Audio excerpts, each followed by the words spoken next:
Digi-Egg cards, the one and only. We certainly are running the Mother D Reaper, and 4 copies of it is a must. A 15k body that is unaffected by any of your opponent's effects is absolutely insane when you pair it up with Shoto, which is the main idea of the early stage of combo. By having that tower of defense, you stop your opponent's attacks, which makes it very difficult for them to overcome. And for those who don't know, Mother D Reaper is considered as a Digimon once it moves out of the breeding area, which is why Shoto can give it that blocker. And because of that, that's the sole reason why we're running this card. For rookies, I'm only running 2 copies of the Bokomon, which helps us search, grab pieces that we need when it comes to Tamers and Hybrids, which we do play a lot of in this deck, and potentially getting that 2 memory back off when we Digivolve into 1 is always fantastic. But that's it, because we're going to move into our level 4s, which we have a lot to talk about. First, I got 4 copies of the BT12 mercurymon, which when we Digivolve, we can give any Digimon blockers, so we don't necessarily need to always have Shoto on the board. We can instantly give something else in the early stages.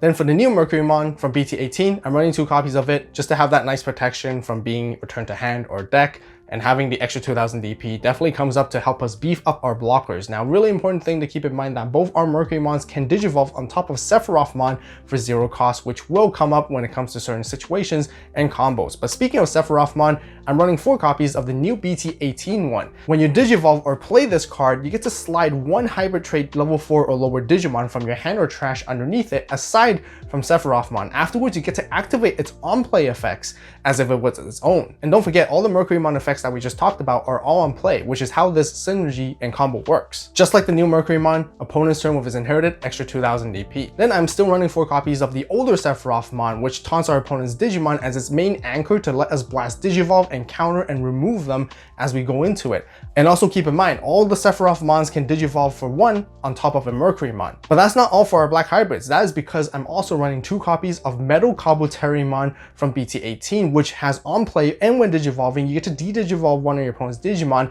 and we're going to see a lot of that in this deck because de-Digivolving is such a strong removal, which plays around aces and protection a lot. Itself is a blocker, and also provides blocker for inherited, which is always handy when you don't have Shoto. That's it for all of level 4s, but as we move into the level 5s, we continue to have even more de-Digivolving in the form of the ST17 Rapidmon, which also does that, and it also gives us protection, and that's why we want to establish Shoto as soon as possible, because we need that green tamer so that we can't be deleted, we can't be returned to hand or deck.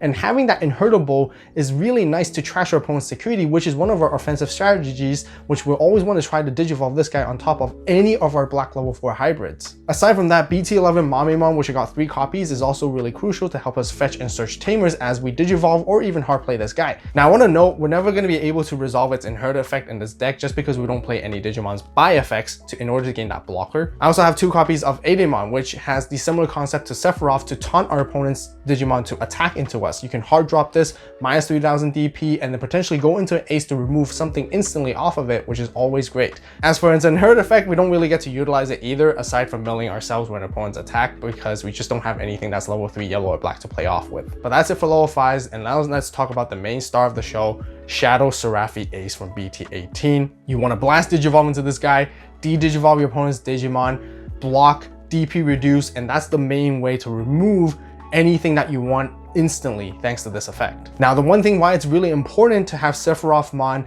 sliding mercurymon underneath is because you can actually warp Digivolve into this guy for 4 costs during your own turn as well, but that includes the blast Digivolve condition too. This is super fantastic because it really reminds me back of the anime and the show on how mercurymon just controlled Seraphimon, took its data, and then just turned itself into this monstrous card, which the ShadowSeraphimon is incredibly scary. Aside from that, Mega Gargle Ace is still also a very strong ace card, as it suspends down the opponent's Digimon, prevent them from unsuspending, prevent stuff from Digivolving as well, reboot, blocker itself. It can unsuspend itself at the end of attack, which is also one of our main tools of offensive strategy when it comes to this deck. And I got 1 copy of Vikemon Ace, which is really there for more de-Digivolving, as you guys guessed it, and then we can potentially delete stuff with fewer sources than it has too.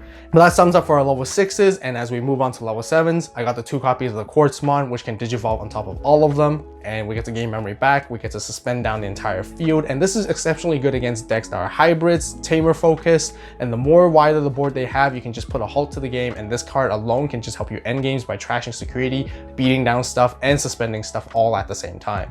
Tamers, Must have the 4 copies of Shoto. We mainly play this to help us gain memory at the start of main as long as the opponent continues to have a Digimon on the board, but we're also trying to establish this as soon as possible to give our mother D Reaper the blocker. If not, we're going to try to give any of our other Digimon blockers as much as possible at the end of turn so we establish our tower of defense so that our opponent cannot run over us.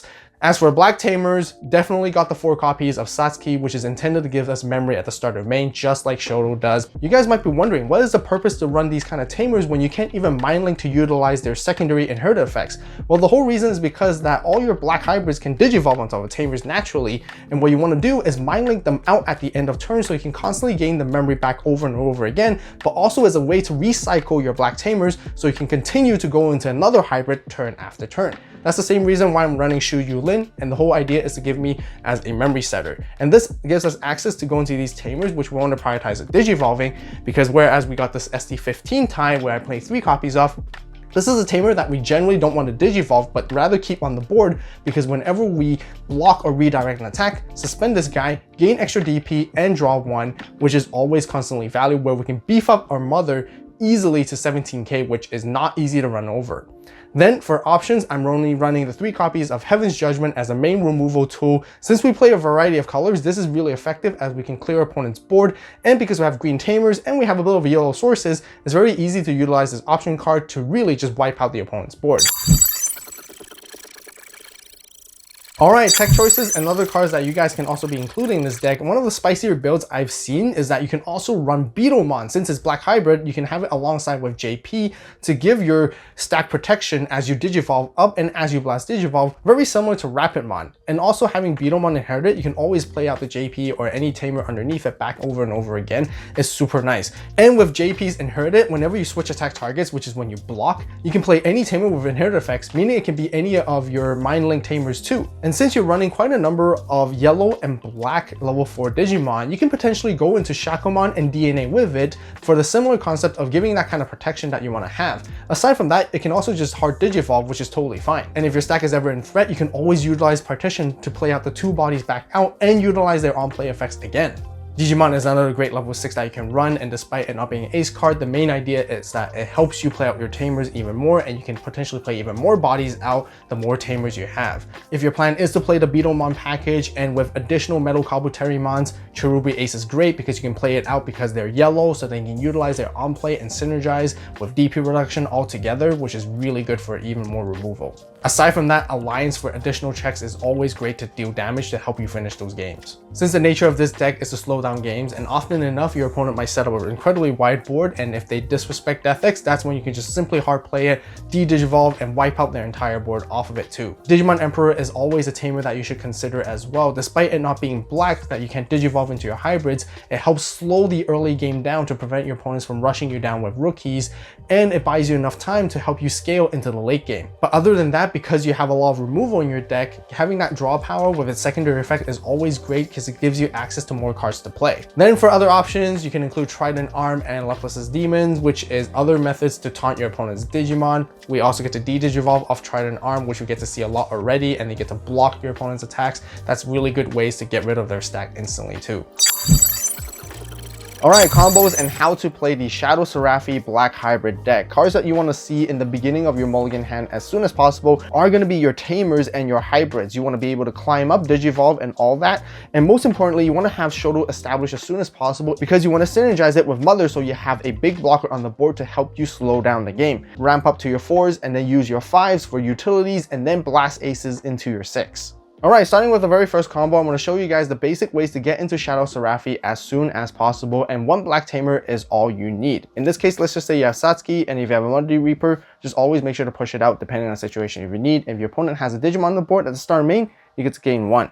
This is when you get to Digivolve into ShadowSeraphimon for the 3 costs, and with its when Digivolving effect, you get to put a mercurymon from your hand or trash. It can be a Black Hybrid as long as it's not Sephiroth. By having a mercurymon specifically underneath ShadowSeraphimon, it fulfills the condition to let you get into ShadowSeraphimon. At the end of turn, this is why you want to play these Tamers, because you can mind link them back out and you can reuse their memory gaining effects over and over again, so you're not wasting them. If your opponent attacks into you, this is when you go into ShadowSeraphimon Ace, you counter, you get to block with it, DP reduce, and de-Digivolve all at the same time, getting rid of almost any Digimon in the game.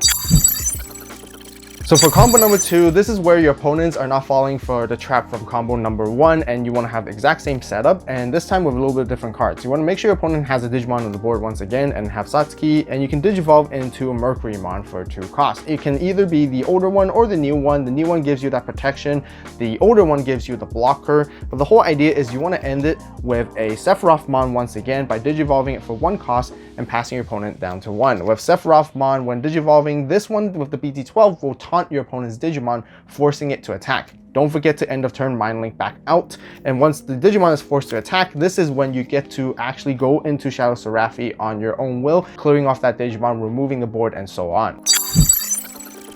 For the third combo, this time you want to have multiple Tamers set up on the board and start your turn with at least 3 memory, where you can have a memory setter Tai, Satsuki, and Shoto this time. Push out the mother, and again, your opponent has a Digimon, so you get to gain 1 each of Satsuki and Shoto. This is where, again, you're going to Digivolve into ShadowSeraphimon here. This time, you don't have access to mercurymon, which you don't always have to.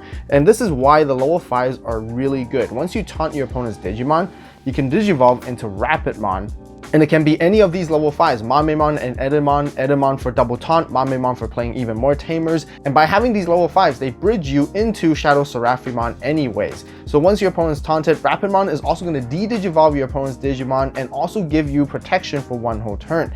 Now remember, at the end of the turn, make sure to Mind Link Satsuki back out, and then also suspend Shoto to give something piercing and blocker, which you're going to give it to Mother right here.